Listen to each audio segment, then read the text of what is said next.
अपने शिव गुरु महादेव के चरणों में प्रणाम करता हूँ। अपने साहब भैया दीदी माँ के चरणों में प्रणाम करता हूँ। आप सभी गुरु भाई गुरु बहनों के चरणों में प्रणाम करता हूँ। मेरा प्रणाम अपने अपने चरणों में स्वीकार करें। मैं हूँ वीरेंद्र पुजारी और मैं हमेशा आप सभी गुरु भाई गुरु बहनों के लिए नई नई चर्चा महादेव की अनुभूतियाँ सुनाता रहता हूँ।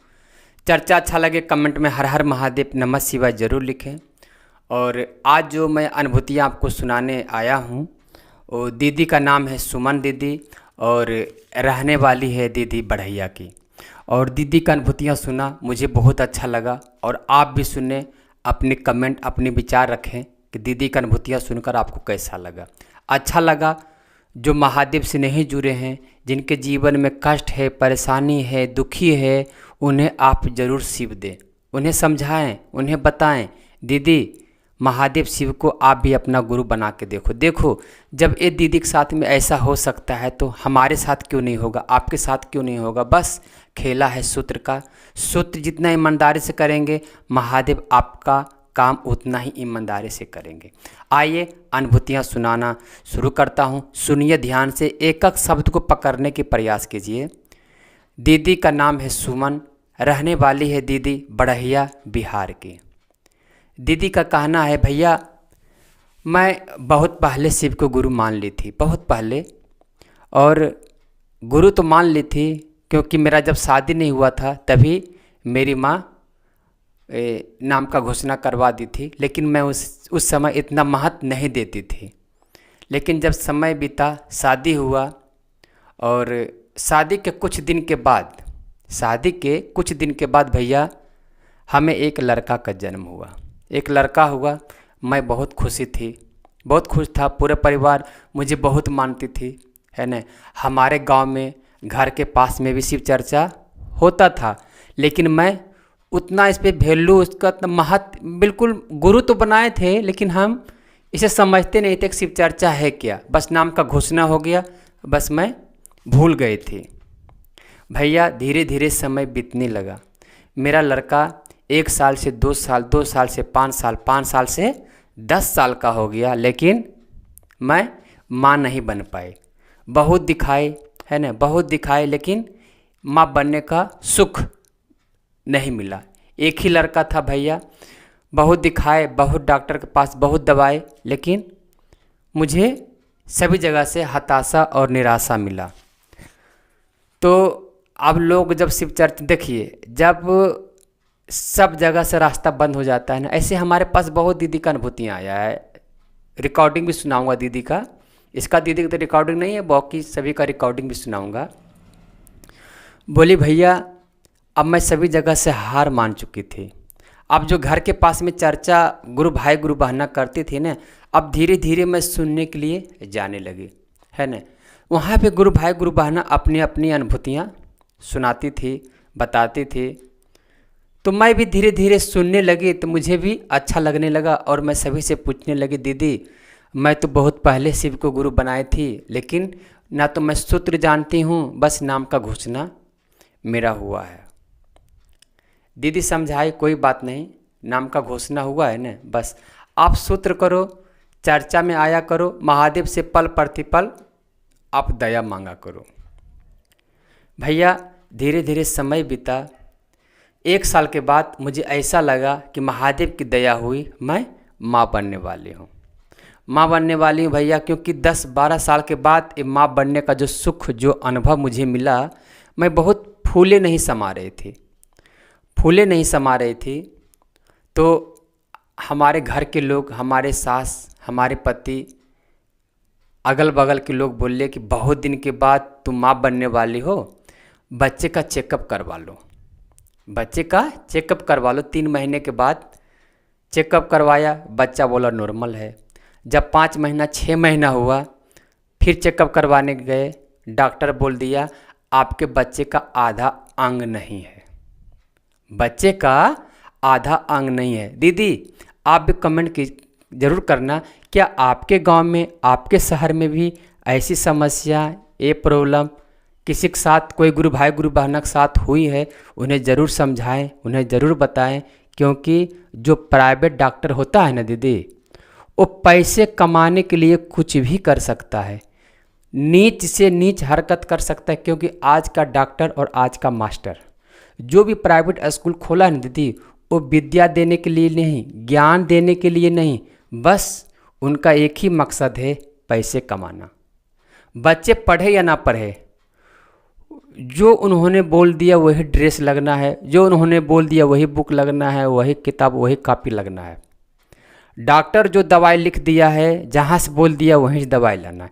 यानी उनका एक ही मकसद है, पैसे कमाना।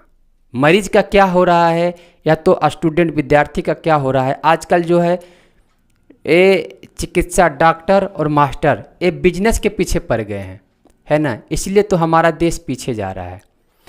अब देखिए, हम सब किसी का भी बीमारी ठीक होता है तो कहते हैं कि डॉक्टर बहुत अच्छा है, ठीक कर दिया। नहीं, बोलते हैं कि 1 लाख रुपया लगा तो हमारा बच्चा ठीक हुआ। यानी कि पैसे का महत्व देखते हैं, क्योंकि पैसे नहीं रहता तो आपका बच्चा नहीं बच पाता।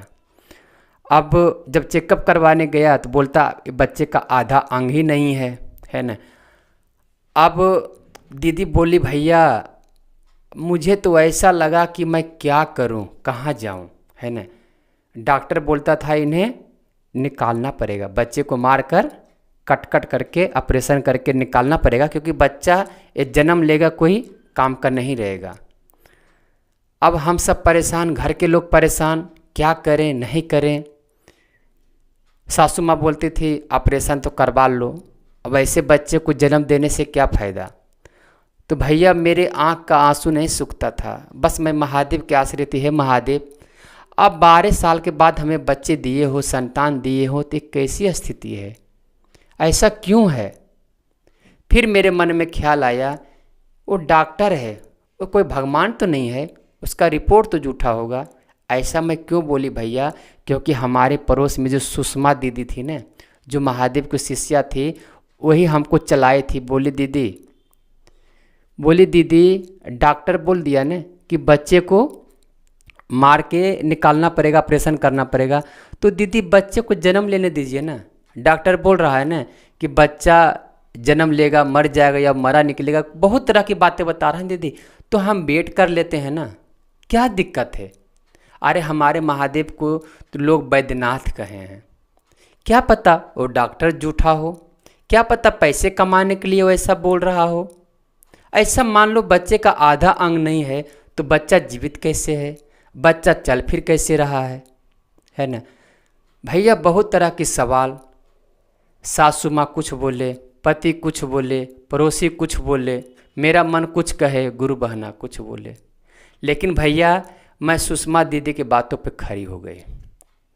महादेव दिए हैं तो महादेव ही लेंगे। अब मैं इस बच्चे को मतलब डिवोर्स नहीं करवाऊंगी, मतलब बच्चे को मतलब ऑपरेशन से नहीं निकलवा, ख़राब नहीं करवाऊँ, कहने का मतलब भैया मैं बहुत परेशान थी, रो रो के 6 महीना भैया 3 महीना मैं रो रो के बिताई। मेरा आँख का आंसू भैया सूखता नहीं था, पता नहीं क्या होगा, कैसा बच्चा होगा। डॉक्टर तो बोल दिया आधा अंग है ही नहीं। बहुत परेशान थी भैया, बहुत परेशान थी, रो रो के बस यहाँ चर्चा में जाना, महादेव से दया मांगना, माला से प्रणाम करना। अब भैया वो समय भी आया, वो समय भी आया भैया जब हमारा बच्चा का जन्म हुआ।